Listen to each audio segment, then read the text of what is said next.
राजनीति में एक बार फिर भूचाल आ गया है और वजह है उत्तर प्रदेश के गोंडा जिले से भाजपा जिलाध्यक्ष अमर कश्यप का एक आपत्तिजनक वीडियो जो सोशल मीडिया पर जंगल की आग की तरह फैल चुका है। वीडियो के वायरल होते ही गोंडा से लेकर दिल्ली तक सियासी पारा चढ़ गया है और सवाल उठने लगे हैं, क्या यही है सबका साथ सबका विकास? ये वही वक्त है जब कुछ दिन पहले ही मध्य प्रदेश के भाजपा नेता मनोहर धाकड़ के अश्लील वीडियो ने पार्टी की साख पर सवाल खड़े किए थे। अब अमर कश्यप का यह मामला भाजपा के लिए न सिर्फ शर्मिंदगी बल्कि चुनौती बनता जा रहा है। वीडियो की सीसीटीवी फुटेज में अमर कश्यप एक महिला के साथ कथित आपत्तिजनक स्थिति में नजर आ रहे हैं, लेकिन खुद कश्यप इस वीडियो को षड्यंत्र करार दे रहे हैं। उनका दावा है कि महिला को चक्कर आया था, मैंने बस सहारा दिया। एक वीडियो वायरल हो रहा है, क्या है मामला? हाँ, ये वीडियो वायरल हुआ हमारे कार्यालय का वीडियो है। एक महिला कार्यकर्त्री है जो हमारी सक्रिय सदस्य है, उसकी तबीयत गड़बड़ थी। उसने हमको फोन किया और कहा कि अध्यक्ष जी हमारी तबीयत गड़बड़ है, मैं 2-4 घंटे रेस्ट करना चाहती हूँ। तो हम उसको अपने गाड़ी से पिक करके लाए और यहाँ पे जीने से चढ़ करके ऊपर जब आई तो उसको चक्कर आ गया और चक्कर आया तो हमने उसको सहारा दे दिया। उसने भी मेरा हाथ पकड़ लिया और हमने उसको सहारा दे दिया कि गिर ना जाए, कहीं चोट चपेट ना जाए, इसलिए हमने सहारा उसको दिया कि कहीं उसको चोट ना आ जाए। तो फुटेज आप ही के यहाँ से वायरल हुआ? फुटेज हमारे यहाँ से वायरल हुआ, हमारे कर्मचारियों ने वायरल किया है। अब वो उसके लिए हम कुछ कह नहीं सकते। अगर मदद करना किसी का जुर्म है तो कुछ कहा नहीं सकता। महिला आपकी स्वस्थ है? अब महिला स्वस्थ है, उसकी तबीयत ठीक है। भाजपा ने भी तत्काल एक्शन लेते हुए अमर कश्यप को 7 दिन में कारण बताओ नोटिस भेजा है। पार्टी ने साफ कहा, अगर जवाब संतोषजनक नहीं मिला तो कार्रवाई तय है। इस प्रकरण में महिला ने भी बयान दिया है और अमर कश्यप का बचाव किया है। कहा कि नेताजी तो मेरे पिता समान है।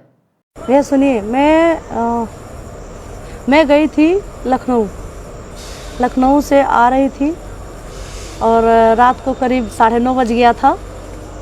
मुझे कुछ समझ में नहीं आ रहा था, मेरी तबीयत भी ख़राब सी लग रही थी। ऐसा लग रहा है कि मैं प्यास सी लगी है, मतलब दिक्कत महसूस हो रही थी, चक्कर से आ रहे थे।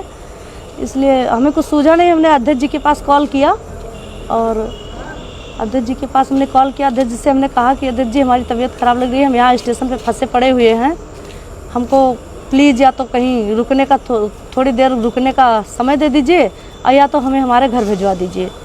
तो अध्यक्ष जी बहुत व्यस्त थे, बोले कि अभी थोड़ी देर रुको, 10 मिनट के बाद मैं आता हूँ। मैंने इंतज़ार किया, अध्यक्ष जी आए और फिर उन्होंने रिसीव किया और उन्हें फिर उनका कोई अर्जेंट कॉल आ गया।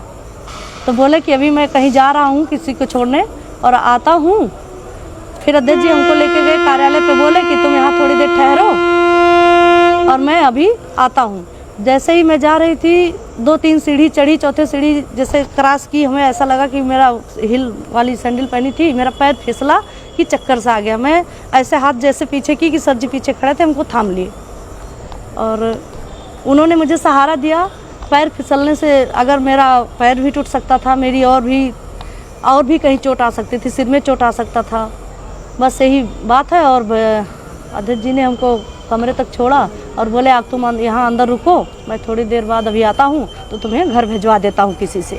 बस भैया इतनी सी ही बात है, इतनी सी ही बात है। अब इसको चाहे कोई गलत सोचे या अच्छा सोचे, अध्यक्ष जी ना कभी गलत थे ना कभी हैं हमारी नज़र में। मैं पिछले करीबन 3-3.5 सालों से उनको जानती हूँ और हमारे पारिवारिक संबंध रहे भी हैं उनके यहाँ से, हमारे यहाँ से अध्यक्ष जी से पारिवारिक संबंध रहे हैं। इसलिए मैंने भरोसा करके उनके पास कॉल किया और किसी के पास कॉल नहीं किया। नहीं भैया बहुत अच्छे इंसान हैं और मेरे पिता तुल्य हैं, चाहे मैं बड़ा भाई मानूं या अपना पिता मानूं। और पिता तुल्य ही हमारी सारी फैमिली मानती है, हमारा भाई, हमारे हस्बैंड, हमारे 2 बच्चे भी हैं। मैं लड़की नहीं हूँ, मैं अनजान बच्चा नहीं हूँ कि मैं किसी को कोई मुझे बहलाएगा, कोई मुझे फुसलाएगा, ऐसा कुछ भी नहीं है।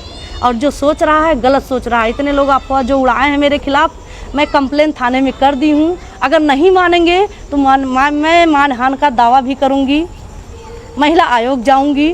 और भैया मेरे भी इज्जत है या माननीय अध्यक्ष जी के पास भी इज्जत है। वो ऐसा कुछ समझते तो किसी लेडीज को क्यों सहारा देते? नहीं ना। ये गलत है, अफवाह है, ये राजनीतिक मैटर है।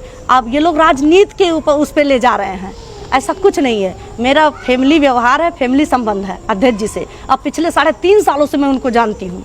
मुझे आप बताओगे या कोई बताएगा कि अध्यक्ष जी कैसे हैं? एक लोग का फोन आया था कि बहन आपके साथ क्या हुआ है, कैसे हुआ है बताइए, हम आपका साथ देंगे। हमने कहा आप साथ देने वाले होते कौन हो जी? कुछ लोग फोन कर रहे हैं, 1-2 लोग कह रहे हैं डरना मत, घबराना मत बहन, ऐसा मत होना। हमने कहा क्यों डरूंगी, क्यों घबराऊंगी? मैं बच्ची हूँ, मैं 2 बच्चे की माँ हूँ, मैं क्यों डरूंगी? मैं कार्य करता हूँ, ऐसी कोई घटना नहीं है। और अध्यक्ष जी को लेकर अगर बदनाम कर रहे हैं तो उनको मैं पिछले 3.5 सालों से जानती हूँ। उनके साथ मेरे मतलब पारिवारिक व्यवहार रहे हैं और उन पे मैं भरोसा करती हूँ, करती रहूंगी। अमर किशोर बम जी हैं माननीय जिलाध्यक्ष जी। उसमें देखा कि उनको लोग परेशान कर रहे हैं, उनको राजनीतिक तौर से बात कर रहे हैं, उनको लोग गलत साबित करना चाह रहे हैं। उन लोगों के देखने का नजरिया है ना, लेकिन वो लोग गलत नज़र से देख रहे हैं। ये हमारी भी इज्जत जा रही है, माननीय अध्यक्ष जी की भी इज्जत जा रही है। नहीं, कोई सच्चाई नहीं, बिल्कुल नहीं। मैं स्टाम्प पे लिख दूं या जहाँ कहिए वहाँ कह दूं, ऐसी कोई बात नहीं। ना अध्यक्ष जी ऐसे थे मेरे नज़र में, ना है ना रहेंगे। तो ये तो कोई भी कर सकता है, पति भी कर सकता है, भाई भी कर सकता है, बाप भी कर सकता है, कोई भी कर सकता है। ऐसा कोई भी साथ दे सकता है, कोई भी थाम सकता है।